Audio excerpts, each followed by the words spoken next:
Joker 2 has one of the worst endings ever. It destroys the message of the previous movie, ruins the continuity, and doesn't give a satisfying closure to any of the characters. And we're gonna prove it. At the end of the movie, Arthur is found guilty for the crimes he committed in Joker 1, but he escapes thanks to a car bomb explosion set off by one of his followers. Very conveniently, a couple of Joker fanatics help him out, but since Arthur no longer wants to be the Joker, he decides to leave on his own. Very conveniently, he ends up at the stairs he used to climb every day to go to work. The same stairs where he performed a dance number almost as good as She-Hulk's. Very conveniently, Harley Quinn is there, and she tells him that they can't be together anymore because she was in love with the Joker, not Arthur. Harley leaves, and we never see her again. Good riddance. There are a bunch of problems here, aside from all the script conveniences. Harley's ending is terrible because she just leaves disappointed, and that's it. She goes up the stairs, which could be seen as a representation of her decision to stop going down the path of madness. Remember that in Joker 1, going down symbolized going insane. Going up could represent the opposite, but there's no clue that Harley can recover by simply stopping her pursuit of Arthur. We don't know what will happen to her, if she was really pregnant, or if she just made that up to control Arthur. We don't even know if Harley will stop chasing the Joker. I don't understand. Arthur said the Joker doesn't exist anymore, but in the last scene, we see that the Joker will continue to exist without him, because the symbol became bigger than the man. So there's no guarantee that Harley will be able to recover. She might even become obsessed with the new Joker. We don't know if Harley went insane when she saw Arthur on TV, or if she was already crazy, and meeting the Joker just gave her a way to channel her madness. This is a deviation from the original character, who used to be a respected psychiatrist until the Joker broke her. Here, it's Harley who tries to get Arthur to become the Joker again, not the other way around. In fact, in this scene, Harley starts singing, just like in her first appearance, which represents their shared madness. So it's very likely that she'll continue down the same path as before, just without Arthur. She could become part of the new movement driven by the heir of the Joker. That is the dumbest idea you've ever had! Since Todd Phillips didn't know what to do with Lady Gaga's character, he left a super ambiguous choose-your-own-adventure type of ending, so we can come up with wild theories about what happened to her. But there's a way to fix this ending. Some of the more conspiracy-minded fans think that none of this really happened. This scene takes place inside Arthur's mind, which could make sense, since he stopped taking his medication at the beginning of the movie. In Joker 1, he started hallucinating about women when he stopped taking his meds, and it's very suspicious that Arthur runs into Harley Quinn exactly on these stairs, just as he's escaping from the police. What if he imagined this whole conversation?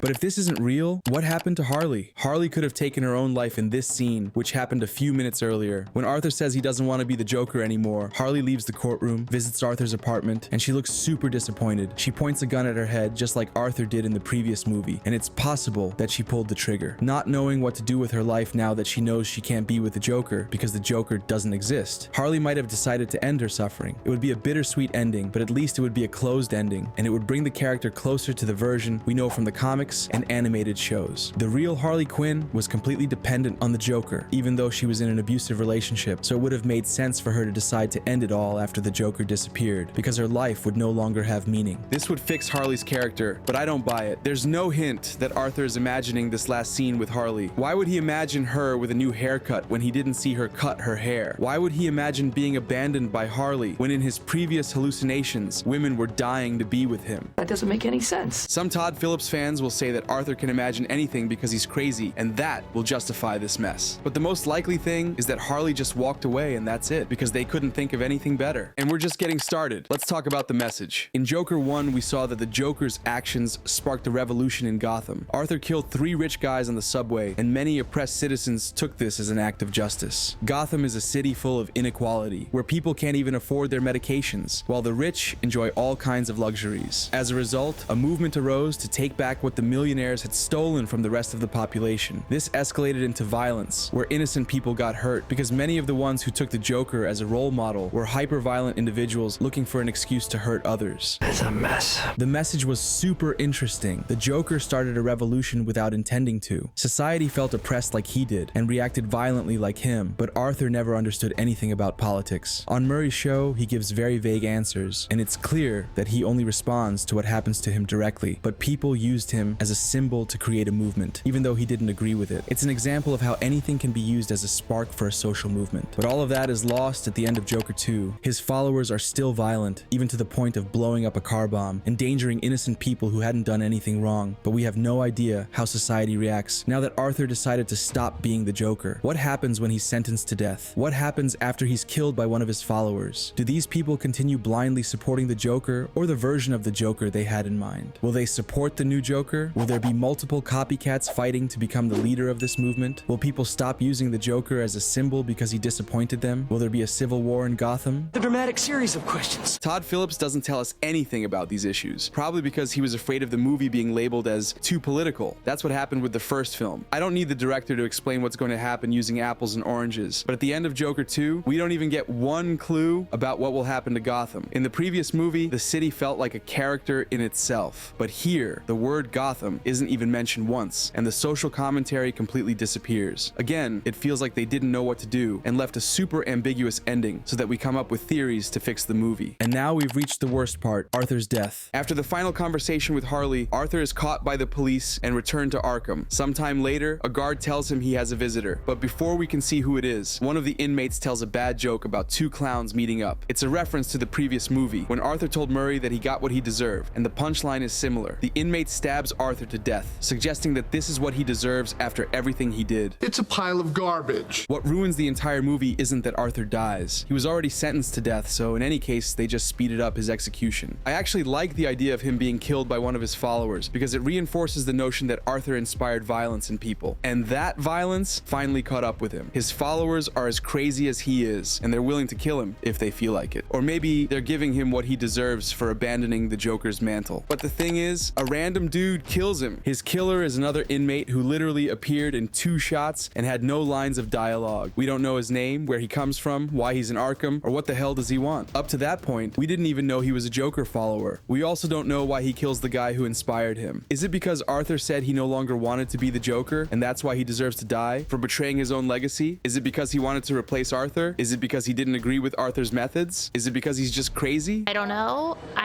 and I don't know. It's like if, at the end of Breaking Bad, a random neighbor shot Walter, and that was the series finale. The worst part is that there were 1,000 ways to do this right. Wouldn't it have been better if Harley, disappointed that Arthur stopped being the Joker, decided to kill him? It would have had much more weight for the story. Harley had been Arthur's reason to live, and he had already seen her shoot him in one of the musical numbers. It wouldn't have felt like it came out of nowhere, because Arthur would have been killed by a character who had been important throughout the rest of the movie. They could have even left an open ending where Harley could become the new Joker. After seeing how her idol betrayed her, Harley could replace Arthur. That would have been a good open ending. But I guess it was better to have Arthur killed by a random guy. Even having the guard who abused him kill him would have been better. It would be his ultimate revenge for being humiliated on TV. It would have been a very dark ending, because this scumbag wouldn't have gotten what he deserved, but at least it would have been consistent with the rest of the movie. And again, Arthur wouldn't have been killed by a random guy. And it gets even worse. Before Arthur's body stops moving, his killer sits on a bench and uses a knife to cut his mouth. It's a clear nod to Heath Ledger's Joker, who had scars on his mouth. Well, there is also Brian Azzarello's Joker, who had scars as well, and that comic went on sale the very same year The Dark Knight came out in theaters. But I really doubt Todd Phillips even knows this comic exists. Anyway, the continuity doesn't make any sense. Joker 2 takes place in the mid-80s, and The Dark Knight takes place in 2008. If Arthur's killer was 20 years old in this scene, he'd be 48 during the events of The Dark Knight. But Heath Ledger was 28 when he played the character. Plus, the scene of Bruce's parents' murder is different in both versions. Harvey Dent's age doesn't match either, and I suspect Batman would remember that there was a Joker in the 80s who wreaked havoc in Gotham. What's more, in The Dark Knight, we're told that the Joker has no fingerprints or records of any kind, but this inmate should have them. So they can't be the same person. Todd Phillips' universe and Nolan's universe can't be the same, so this nod is just that. A nod. It's an attempt by Todd Phillips to make us happy, because in this universe, there will be a Joker more like the one we all wanted to see. But instead of achieving that, it just makes the continuity confusing. Some people are even thinking that this scene also happened in Arthur's imagination, but the ending isn't the only thing that doesn't work. The tone doesn't work, the songs don't work, and the mystery about Arthur's split personality does not work either. The whole movie is a big mess, and we tell you all about it in this video over here. It's a mess. This is a real mess.